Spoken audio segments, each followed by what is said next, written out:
Welcome to another insightful session with Informed Investor. As we step into 2025, many of us are wondering, what does the future hold for the Indian markets? One thing is certain, watch out for India's rise to the fourth largest economy by the end of fiscal year 26, as it is set to cross the 4 trillion mark, overtaking Japan. With 6.5 to 7% of real GDP growth and 10 to 11% nominal growth, India is expected to remain the fastest growing major economy globally. Although the GDP growth slowed down in the second quarter of fiscal year 25 to a 7-quarter low due to an extended monsoon, lower infrastructure spending during the elections, manufacturing slowing down, and tighter credit from the RBI, a recovery is likely. Despite the slowdown in the second quarter, the GDP for fiscal year 25 is expected to witness a growth of 6.6%, again making India the fastest growing major economy for the year. Talking about inflation, it has been a hot topic.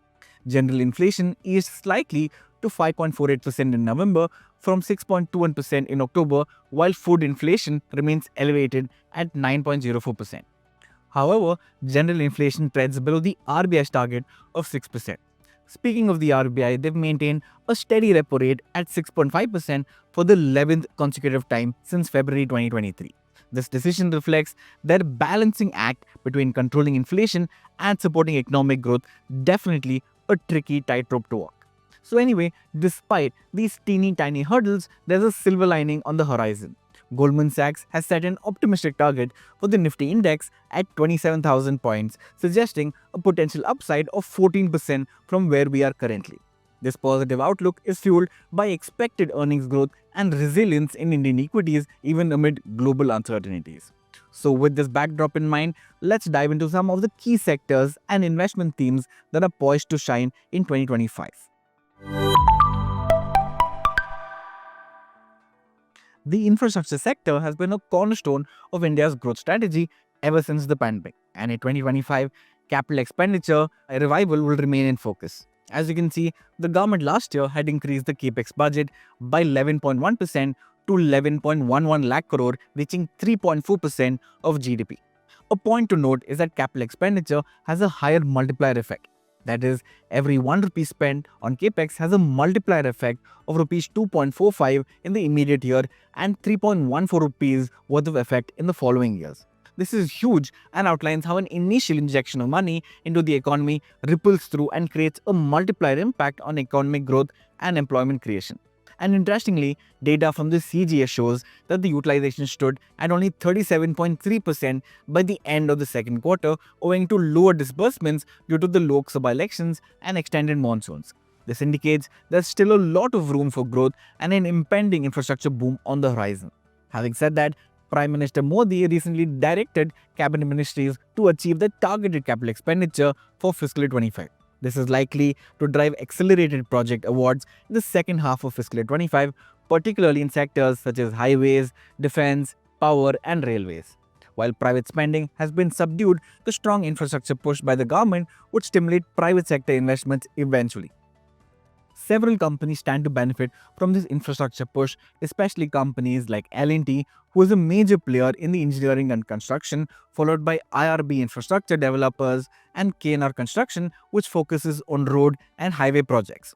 Other companies like RVNL, which is into rail infrastructure, and Adani Ports focused into port infrastructure, and several others stand to benefit. Now, as the government accelerates its spending in the sector, we can expect a ripple effect across various industries, driving job creation and economic growth. Next, let's talk about green energy and electric vehicles, two sectors that are gaining immense traction as sustainability becomes a global priority. The Indian government has set an ambitious target of achieving 500 gigawatts of renewable energy capacity by 2030.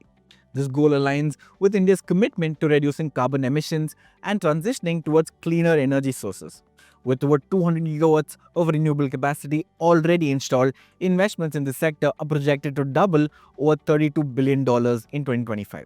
Impressively, India's renewable energy additions through to 2030 are expected to increase rapidly than any other major economy.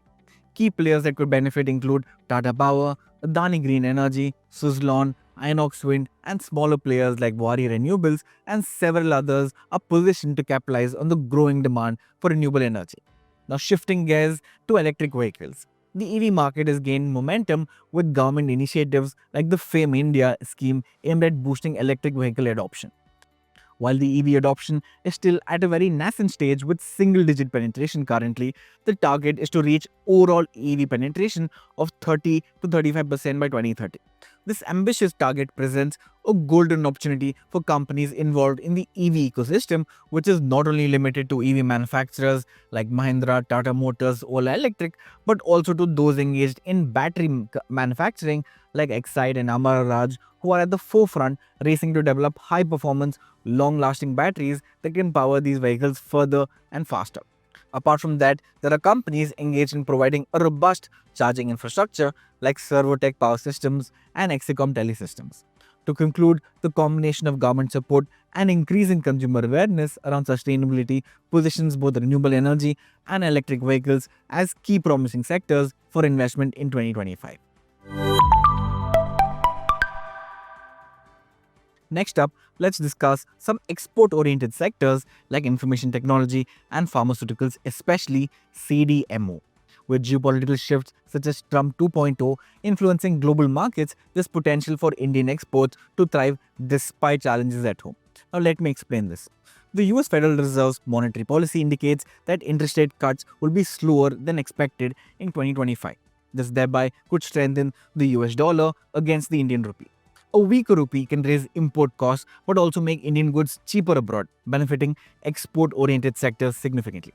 In particular, the IT sector plays a pivotal role in India's economy, contributing significantly to the nation's exports. In fact, IT and BPM accounted for 49% of the total service exports in fiscal year 22. This highlights the sector's importance as a key driver of economic growth and foreign exchange earnings for the country. Now, several companies are expected to benefit from the increased demand for IT services globally as businesses continue their digital transformation journeys. Moreover, with emerging technologies like artificial intelligence and machine learning, Indian IT companies can significantly boost their exports by leveraging these emerging technologies. Large cap companies like TCS, Infosys, HCL, and Wipro are at the forefront, but several other mid cap and small cap firms like Precision Systems, Happiest Minds, and KPIT are also gaining traction due to their niche expertise in emerging technologies and their ability to deliver innovative solutions. These companies are positioned to capitalize on the growing demand for specialized services in areas like cloud computing, automation, data analytics, further strengthening India's position as a global IT hub. Another sector is the pharmaceutical sector. India's pharma sector has been dubbed as the pharmacy of the world, particularly for the significant role it played during the pandemic. In fact, India has 20% share in the global supply volume and contributes to around 60% of the global vaccines. Now, when it comes to export related, India has witnessed a consistent increase in pharma exports. During fiscal year 24, the exports of drugs and pharmaceuticals stood at 27.82 billion. And up until June 2024, our exports have recorded 7.2 billion worth of exports. Within these exports, a major 73.75% is accounted by drug formulations and biologicals, followed by bulk drug and drug intermediaries at 17%. But interestingly, one theme in the pharma sector could grow multifold in the next few years, and it is CDMO, or rather Contract Development and Manufacturing Organization. So CDMO in short are contract manufacturers that provide services for the development, manufacturing, distribution of pharmaceutical, biotechnology or medical device products. Due to geopolitical tensions between the US and China, contracts previously handled by large Chinese companies are shifting to India, as alternatives like Mexico and Taiwan lack the required capabilities. Even McKinsey has reported that India could potentially account for 8 to 10% of work share outsourced to CDMOs, thereby showing the potential opportunity of CDMO players in India. And now globally, the biopharma industry is increasingly recognizing the value that Indian CDMOs bring to the table. Several companies like Suven Pharma and Piramal Pharma have the largest exposure to CDMO business, though other companies like Laurus Labs, Gland Pharma, Jubilant Pharma, etc. also have some exposure here.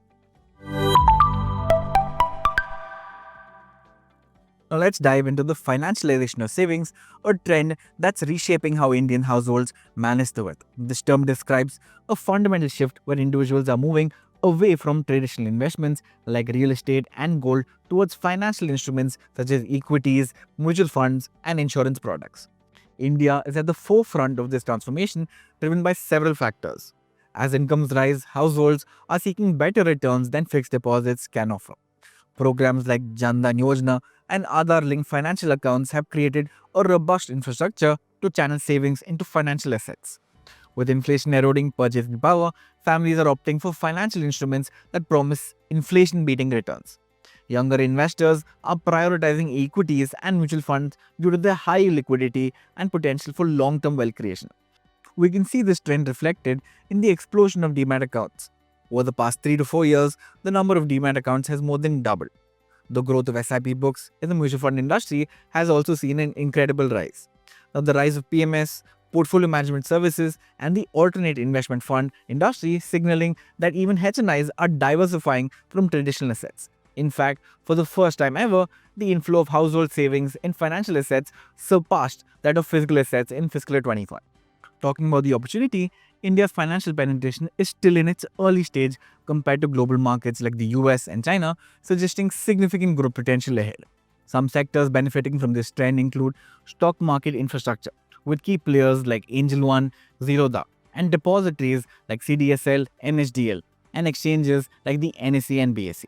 Then comes asset management companies like HDFC AMC, UTI AMC, which are seeing consistent SIP inflows, followed by wealth management companies like IIFL Wealth, Motilal Oswal, etc. And don't forget about fintech platforms like Paytm Money and Grow, making investing accessible to everyone.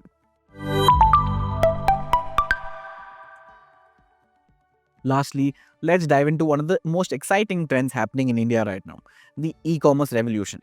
The digital and logistics backbone of the country is transforming, and this theme holds tremendous potential for investors. So let's start with why e-commerce is booming in India. First off, did you know that India is the fifth cheapest country globally for mobile data? It costs just about $0.17 per GB. This affordability has opened the doors for millions of Indians to access the internet. Now let's talk some numbers. Back in fiscal year 17, we had around 330 to 350 million unique internet users. Fast forward to fiscal year 24, that number has skyrocketed to about 800 to 830 million users. That's a massive leap. And internet penetration, which is expected to reach around 70 to 73% by fiscal year 29. And it doesn't stop there. Smartphone usage is projected to grow at a rate of 7 to 9%, reaching between 950 to 990 million users by fiscal year 29. With key initiatives like the Jan Dhan, Aadhaar, and UPI, millions are now part of the digital ecosystem, making online transactions seamless and secure. Now, what's driving the e-commerce growth? Online shopping offers convenience of doorstep delivery for everything from groceries to electronics. Affordable devices from both local and global brands have made it easier for more people to access digital platforms. The rollout of 4G and upcoming 5G networks means faster and more reliable internet access for everyone. When we look at specific categories, online shopping is witnessing explosive growth across various segments. For instance, grocery shopping online is expected to rise about 4 to 5% of the total retail market by 2028, up from just 1 to 2% now. Fashion could jump around 23 to 28%, electronics might hit 30 to 35%, pharmaceuticals could reach 5 to 10%, and beauty and personal care could soar as high as 25 to 40%. It's clear online shopping isn't just a trend, it's becoming a significant part of how we shop in India. So now, which sectors are set to benefit from this e-commerce boom? Let's break it down. First up, e-commerce platforms. These are the backbone of the entire online shopping ecosystem. Think about companies like Nykaa, Zomato, and Policy Bazaar. They're the ones providing the marketplace where all the action happens. Then there are consumer logistics. Companies like Delivery and Blue Dart make sure your packages arrive on time. Next is digital payments. For any e-commerce experience to work, we need secure and seamless payment options. That's where companies like Paytm and PhonePe come in, making transactions easy and safe. And as more people get online, demand for affordable and fast internet connectivity grows. Companies like Reliance Jio and Bharti Airtel are crucial players here, ensuring we all stay connected for our online shopping needs. And let's not forget quick commerce. Companies like Zepto and established players like Swiggy Instamart are revolutionizing how we get our essentials delivered almost instantly. Think groceries arriving at your doorstep in under 10 minutes. All these sectors are set to benefit as e-commerce continues its rapid growth in India. Now, as we wrap up our exploration of the emerging sectors and investment themes for 2025, it's clear that India is on the cusp of significant growth. With the projected GDP growth rate of 6.6% for fiscal year 25, despite recent challenges, the country is set to maintain its position as the fastest growing major economy globally. The optimism surrounding sectors like infrastructure, green energy, electric vehicles, export oriented industries, financialization of savings, and the e-commerce revolution presents exciting opportunities for investors. Now let's take a moment to reflect on how various asset classes performed back in 2024. Nifty delivered a solid return of 9.5%. Gold shone brightly with a remarkable 21% return. Real estate saw modest growth at 3.5%. Fixed deposits provided a stable return of 6.8%. These returns highlight the importance of diversification in your investment strategy. By spreading your investments across different asset classes, equities, commodities, real estate, and fixed income, you can mitigate risks and enhance your potential for returns. As we look ahead to 2025, I encourage you to consider these promising sectors while keeping diversification in mind. May this year be filled with happiness and successful investing for all of you. Thank you for joining me on this journey through India's evolving market landscape. Having said that, this is me, Rahul Hassan, signing off. Have a great day and stay safe. Investments in securities market are subject to market risks. Read all the related documents carefully before investing.